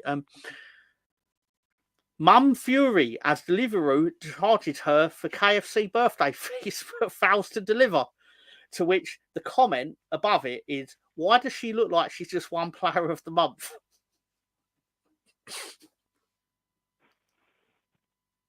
Player of the month. Won a player of the month trophy. Very good. Chris Wood's on fire. Your defence is terrified, some would say. He's doing well. He's doing very well. I know this is out of date because Brian Mbremo is now on 8 goals after his 2 goals yesterday or whatever he got. But to be fair, Chris Wood is only a few goals behind Haaland. So he's gaining on us. I'm scared. Can you imagine if Chris Wood scored more goals than Haaland in a season? It'd be shocking. But speaking of Chris Wood, don't bother with Messi or Ronaldo anymore. Here's the real GOAT. Chris Wood. It's Chris Wood. He had a good night. Ipswich had a result they would rather... I have no idea, Jimmy. I have no idea. Out of interest, out of 10, what would you give her? Sorry, we'll put the picture back up. I think that's a 4 out of 10 compensation face. Compo face, I believe. 4 out of 10. But as a player of the month award winning pose, 10 out of 10. 10 out of 10. Anyway. Ipswich fans, after a late goal, cost them a point at Brentford. I did not cry when my own father was hung for stealing a tractor, but I'll cry now. You should. You should cry. You should cry, groundskeeper, with it. Anyway, damn, Tom, I wouldn't go there with Ronaldo's.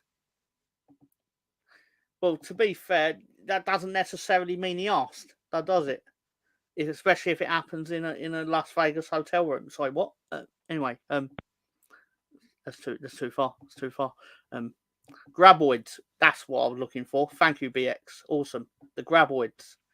For anyone who wondered, £6 for a hot dog in Bromley or a graboid, evidently, or what did you call it? A tortoise, a very long tortoise.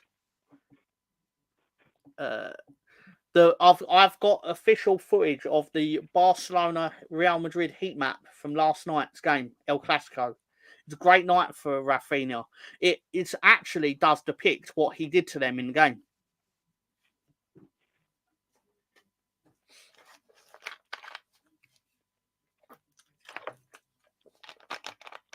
It's the unofficial heat map. Unofficial. Hansi Flick, the Barcelona manager, actually did a rare feat in midweek in the Champions League, where he actually managed to inflict revenge on himself for an 8-2 defeat he put on his current team.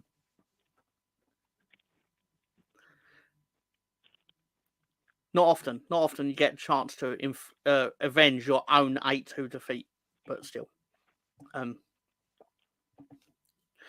There's a Viking coprolite in York Museum that looks just like that. You been in York Museum, Ben? I have. Okay. Hello, Stefan. How you doing? I had to put a bit of Ipswich in it. I had to. I've also got live footage of. It's actually more a summing up of Crystal Palace versus Spurs today.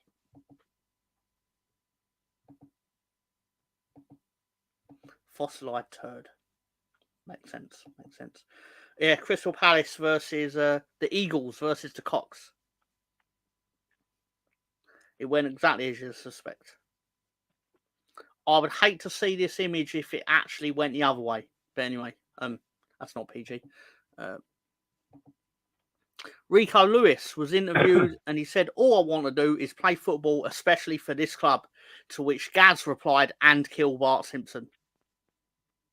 Because he's sideshow Lewis, clearly. I'll sniff these Simpsons jokes out. Anyway. Haaland, flat track bully, some may say. Bullying the likes of Arsenal. And Slovakia. Is that Slovakia or Slovenia? Anyway. Not bad. Hope you're all good. Yeah, I'm not bad. Manchester United and Man City sitting together in harmony. Just don't look at the names on the back of the shirts. That's all I'm saying. I'm sure we all remember the chant of what's the one you chant about Adam Johnson? I mean, not monetised anyway, so it doesn't matter. She said no. She said, "Come on, Adam Johnson. Let's get done for nonsense," or something like that. Anyway, what? Sorry, that's not PG. Anyway, let's not do the Greenwood one either. I don't know it. Anyway, what? It's got a few more names in it, that one. Yeah. Let's have a look at West Ham United's current form. Don't make for great reading, does it? Especially not for Man United. To be fair, right, that's not an easy run. It's really not, but it's a great run for when you want to make a joke at Manchester United's expense about you lost to a team that lost all these games. But it brings me back to my question of what you in the league for, it's not to win it. There you go. Well, they showed they are going to try and win it today. Bunch of Werther's original munchers. Wow, what? That's amazing. That's got to be photoshopped. I don't care if it was, but maybe. Scum Cheshire United 14th in the Premier League. Gotta love it. Oh, that's how far they've fallen. Oh, I didn't even know that. Pig Meltdown, Flying Pig, Manchester United channel. To be fair, you would have seen his work, Ben, because he's constantly referenced on the square ball propaganda. He's the one that was ranting, and then, if I remember rightly, he then totally changed his voice and cadence because his wife came in the room and said, "Oh, I need you to put the rubbish out," or something like that. Open And then a he tin was of like, beans, yeah. Open the tin of beans, it was. yeah. But Yeah. it was the way, and he was like, yeah, sorry, okay, love, whatever. But it was funny. Anyway, but he seems alright, to be fair to him. Ten Hag walk of shame at full time was hilarious. Looked like he was about to do a Service dance. Okay. But on the subject of Manchester United, Nottingham Forest are currently 5th in the Premier League. But Erik ten Hag needs a 10-year plan to make Man United successful again. A more accurate question is, why can't Leeds be stable in the Premier League when Nottingham Forest managed it in 2 years, or when Villa managed it? And I know Villa is because they're dirty cheats or whatever, but Villa, to be honest, right, you've got to look at, he's had a better start than Fergie had.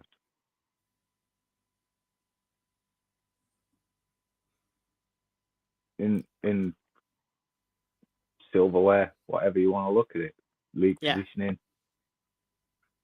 What more do they want? I mean, you know what? I agree. I agree with you to the extent that I think this man should stay in his job. I think he's going from strength to strength.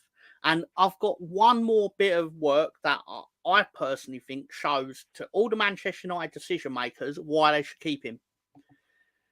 This is his family, his lovely daughter and lovely wife. Look at them. They ride bikes in the street. How can you sack a man that has a family like this? Look at them. Do you want to make this family sad? I think he should make a bold decision and get Ollie in as his number 2. That's very interesting, because there have been calls for Ollie. Oh, I love that you've teed this up. I say we bring back Ole Gunnar Solskjaer. Kids will want to see the original baby-faced assassin. I keep telling you, we tried that already and ended up handing him out of the club despite finishing second in the league. Good old Manchester United. Ollie's at the wheel. Give him a 5-year contract or whatever. But no, seriously, give Ten Hag Give Ten Hag a 25-year contract. They probably do need investigating. Fergie's record of Scum was terrible until the Premier League was formed, and then suddenly became amazing. Reckon Mrs. Ten Hag could do a could do a better job of motivating Scumchester. Yeah, that's fine. But I think it's time to talk about Arsenal.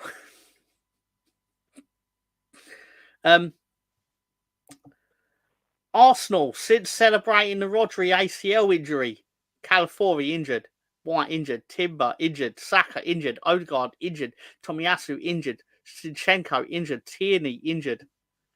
Karma, some would call that. Karma, baby. But also, did you know the oldest woman in America died recently? Genuinely true, Ben. This woman died at age... Elizabeth Francis, God bless her, died at age 115. Someone replied, 80 in 1989 is crazy. That is right. But then Eri underneath just undercut the entire thing and just wrote 115 years and she didn't see Arsenal win the Champions League once. I bet she's seen a lot. But she's seen a lot. She ain't seen that. Seen a lot, ain't seen that. Even Russ Morgan found that amusing. Thought that was Michelle Obama for a second.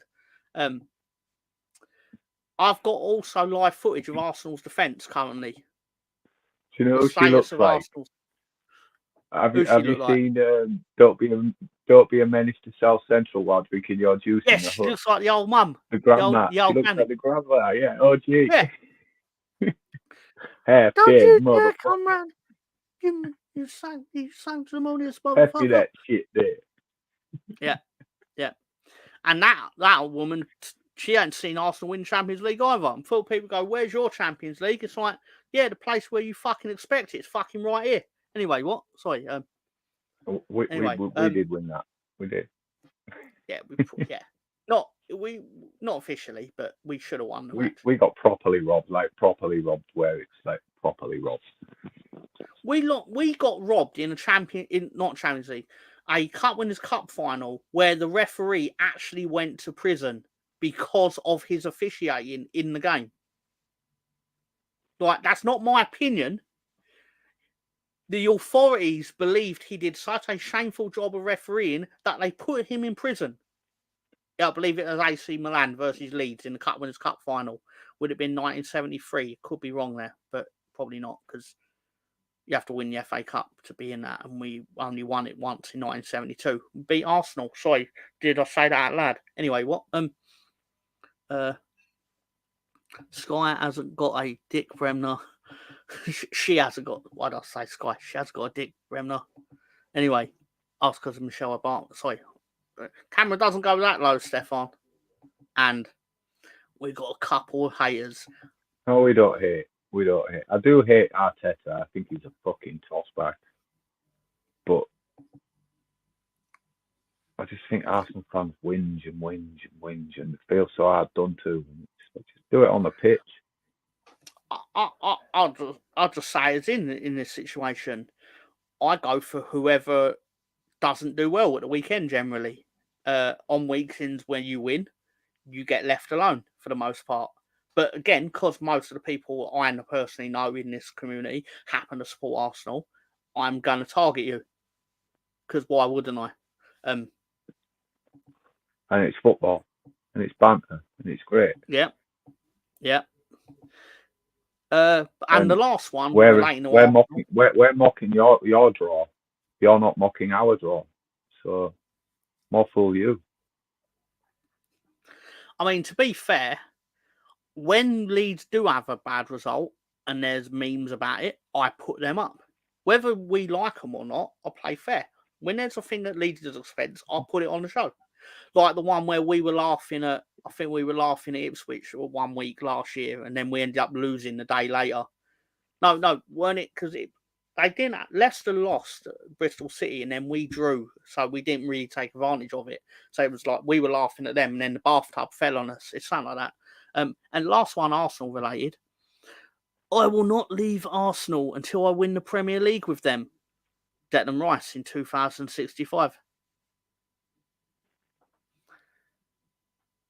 Are you sure he didn't sign that contract thinking it was being offered by Chelsea? But anyway, yeah, it's cool. I was doing Enzo Amore impression. I know. Like, got a couple of haters here. Yeah, I know the one. Ryan didn't moan too much. I can tell. I'll tell you word for word what Gary said. He said a lot, but about that decision at the end of the game, I heard the words come out of his mouth of, "I don't believe the referee saw a foul there. How could he have? He wasn't in the position to see the foul."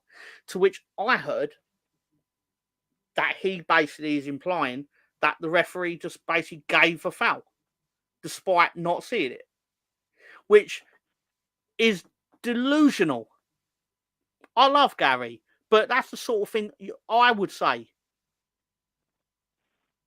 No, I wouldn't, but it's the sort of thing that in our community I would be expected to say more than Gary, but Gary actually said it. Oh, I can't wait for Saturday for the road trip. Fucking nail him to the fucking wall on this. Anyway, what? Pardon my language. Apologies. And disclaimer: we do love Gary. He's an integral part of our community. So, but I'm still going to roast him to death. That's not an actual death threat. I'm just saying. But the last meme of the weekend was just this random injury for Will Smallbone, who plays for Southampton. And I don't even know if it's true or not, but I saw it. So I was like, I'm going to save it and put it on We All Love Leeds.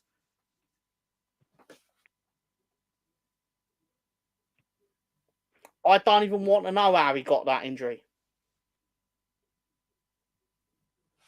He was at a Diddy party. Allegedly. Went down the same roll as us. Yeah. The Johnson & Johnson are reporting a downturn in sales, and it can't be just attributed to Diddy's incarceration, surely. But anyway, so that was it for the Sunday roast. I suppose, to be fair, it's time for the Mr. Tom question of the week.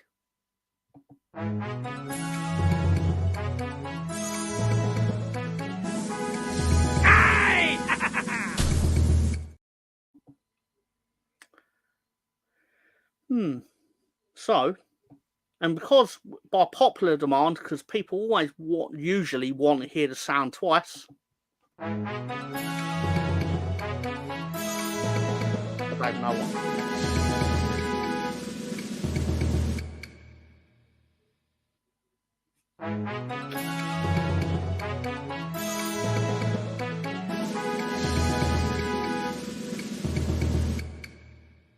I forgot it automatically loops unless you don't select it, deselect the loop. Anyway, Russ Morgan loves that jingle. I knew someone usually requests it. So roll up. Actually, what do you think the question of the week's going to be? Should actually be the question. Bristol City 11 that played for Leeds. I think it's harder than the Watford one. Interesting. Ben, you're absolutely right. If you would have said the Watford one. Name these 11 players who have played for both Leeds United and Watford. And there's your initials. And I need to actually start researching it to actually see what the answers are. I know what the answers are. Oh, and earlier, when I was trying to mimic the trumpet, it was a trumpet. I wasn't blowing the Invisible Man or something like that, just in case anyone wondered. Steve Not Hodge. there's anything wrong with that. Sorry, sir. Steve Hodge. Ding. Correct.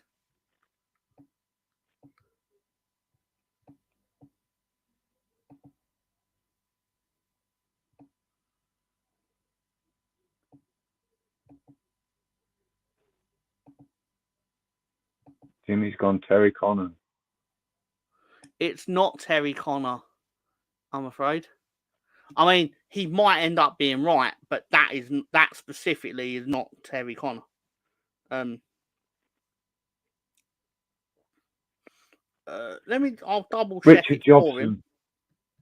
That is correct. Do you know what Richard Jobson is most known for, to me at least?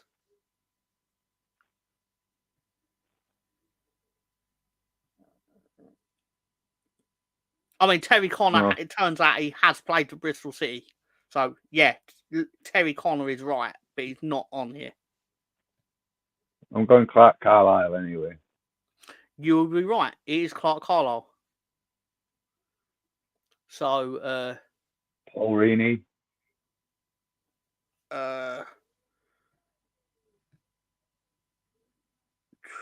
It's not Paul Reaney, but let me double check if Paul Reaney has done.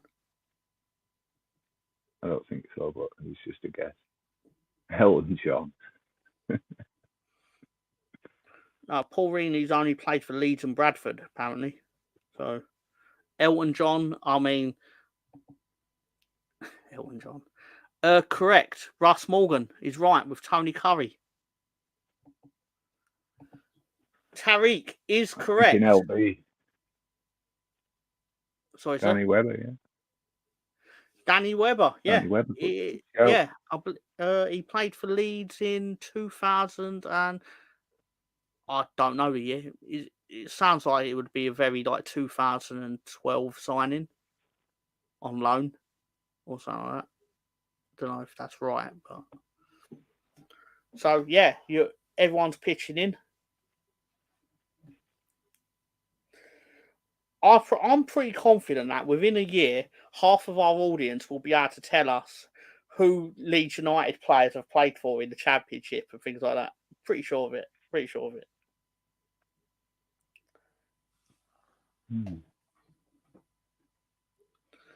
So DR is not. I mean, you ain't gonna get DR, to be honest. It's I wouldn't know. You are right. Russ Morgan's correct. Paul Robinson is the PR in defence. Obviously, he's not the goalkeeper, Paul Robinson, nor Paul That Robinson. leaves LB then, doesn't it? Yep, LB. He crops up occasionally on the square ball when they do just talk about Lee Bromby. Yeah, I was about to say when they talk about Huddersfield. You're right, it's Lee Bromby. Let me do the look on Paul Robinson, the defender. So,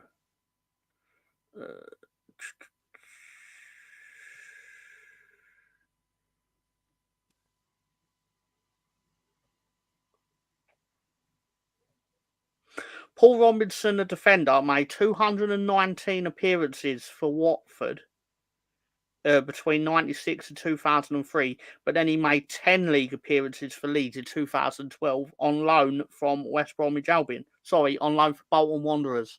Sorry, it's wrong. Bolton Wanderers. Jake Livermore. Yeah, I was about to say, yes, that's right. It's Jake Livermore. Not Liam Brady, I'm afraid. Yeah, there's two Paul Robinsons that played football, and they both played for Leeds. MS and DG. DW is already Danny Webber. I want to say welcome to Chris Nix with an amazing answer, to be fair. If there was a Leeds player on this list called with the initials JF, it'd have been even better. But you know what? We humour it. 100% correct. Joseph Fritzl. Correct. So if you know what, if he was as good at defending as he was as holding his own house fort down, he'd be a hell of a defender. Is that too tasteless? Good at defending as he was at offending. Fucking hell. Okay. Didn't Jason Lee have a pineapple on his head? Yeah, he did, apparently. Did, yeah. Forest. Yeah. Right, MS and DG. What eras? Never. MS is. It's very 2004. And DG. I tried to put it out of my mind when he played for Leeds. Sorry. I'll tell you the year that he played for Leeds anyway. 2006, 3 appearances on loan from Middlesbrough, apparently.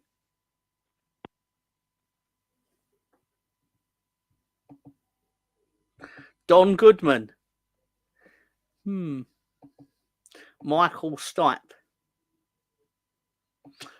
Apparently, the lead singer of R.E.M. did not make any appearances for Leeds United and Watford. Michael Shite. See what he did there. Oh, Brownie's back with multiple sclerosis. Apparently, you cannot play a disease on the right wing. Although Mason Greenwood was known to play there. Danny Green. Danny what? Green, no, that's very similar. Green. But Danny something. Greenwood. No. Granger. No. I'll give you a clue. He's probably most known for playing for Swansea. He's been on the under the cosh and all that, like talking shit. Graham. Danny Graham, correct. David Gray, there probably is a Gray named David that has played for Leeds, almost certainly, but also not the singer David Gray for Babylon, I believe he's known for. So it's Michael Summit, is it? No, it's not. No. No. Morris. Nope. Martin. Nope. Melvin. Nope. Is he English? Yes. No. I'm pretty sure that I'll be shocked if he's not. Let me double check anyway. Millhouse. Millhouse. Yeah, it's Millhouse Van Outen. Yeah, Russ is right here. Matthew S.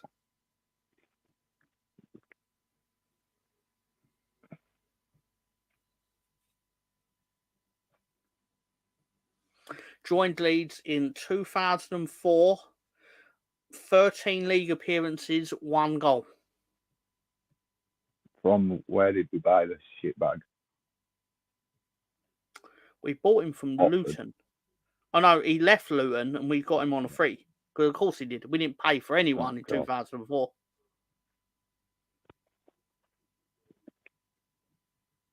I can't think. It was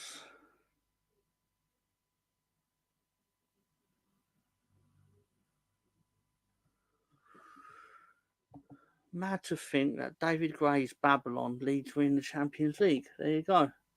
Made you think. When it was in chance, yeah. I mean, you're not going to get the goalkeeper because he played for Leeds in like 1920 and he played for like Watford in 1921 or something like that. But Derek Redmond. I mean, it's not, but we might as well just say it is because we'd be literally say it till tomorrow, or one of you would need to Google it. So MS is Matthew. You know what? I'll give you 30 seconds and then I'll just put the answer. Spring. Yeah, Spring. That's correct. Spring. Matthew Spring. Yeah, that's right. Yes, it came to me. Yeah. So have we got them all at this point? Well, apart from goalkeeper, but did we work out who LB was? Yeah, Lee Bromby. Yeah. So here we go. Right, goalkeeper David Russell. You'd have never heard of him. You would have never seen him play for Leeds because there probably weren't even footage around when that happened. Paul Robinson, Clark Carlisle, apparently the smartest footballer. Well, I think Russell Morgan should have got David Russell. If he was called David Ben, I would have got it.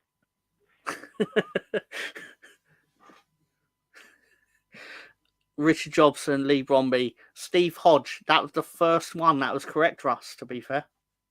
Ben was in there like a fly on shit with that one. He won the title with Leeds. So, serviceable player. Jake Livermore, Tony Curry, who's hot stuff. He's come up 2 weeks in a row. Because he also played for Sheffield United. So, join us next week when we do name 11 players who played for both Sheffield United and Watford. No, it's not true. Can't bother to do that. We named 10 players that played for Leeds and whoever, and Tony Curry. Yeah, exactly. Matthew Spring, Jake Livermore, Steve Hodge, Danny Webber, Danny Graham. Would this football team be any good? Of course it wouldn't. Dare I say, this would probably be one of the worst lineups of any. It's very champion. Yeah, Tony Curry. He was the only one that's good though. Like if you put Danny Webber and Danny Graham up front, that'd beat Plymouth. I think that'd beat Bristol away. Only if Tony Curry got a goal, but because you ain't getting one from Danny Webber and Danny Graham. Steve Hodge wasn't a bad player. Livermore wasn't a bad player. Carlisle did a job. I don't know what David Russell could have been a cat for all we know. He probably was a cat. You know what? You might as well have had Joseph Fritzl There's up there. literally a goal. There's a goal in the front two somewhere in the season. Might as well be Bristol away. What I will say, only one of these players scored a goal on Christmas Eve, and obviously it's Richard Jobson against Manchester United for Leeds. But yeah, because they didn't play a Premier League game on Christmas Eve for about 30 years afterwards. Did we get him from Oldham, Richard Jobson? That feels like it's correct, yeah. Because didn't we buy him and Gunnar Haller? Yeah. From there. It feels It's very Gunnar Haller. Yeah. Steve Hodge was okay, but it was not as good as Joseph Fritzl. It depends on what we're comparing them on. Obviously, football, Hodge might have the edge, but I know I would rather try and keep my daughter and let's not finish that off actually. Fritzl's a Fred West. I think your daughter's safe unless you have it with him. I think there was a bit more to it than just yeah, almost certainly. They're out there, people. They're out there. Could be watching us for all I don't know, but anyway. Fred West tribute act. Anyway, so thank you to Ben for making it tonight and obviously making it to the end because I know it's quite a slog because I'm just wall-to-wall nonsense with this stuff. Yeah, so that being said, we will be back next week where we'll be running the rule over Leeds versus Rooney. Sorry, I mean Plymouth. Can you imagine how much danger the grannies of Plymouth were in when Plymouth came back from 3-0 down to get the point? They were in so much. Did anyone check if they were all right? Sorry. Anyway, Chris Nix with Red West does have nice hair. I'm sure he'd be thrilled to hear your praise on that matter, Chris. But anyway, of course, Stefan follows up with that because why am I not surprised? That being said, I'm the worst at doing outros, so I was going to say goodnight to everyone, Ben. Thank you, everyone. See you next week. Thank you for the time. Thank you for your time. Thank you for taking part in the quiz and all that stuff. Have a good week.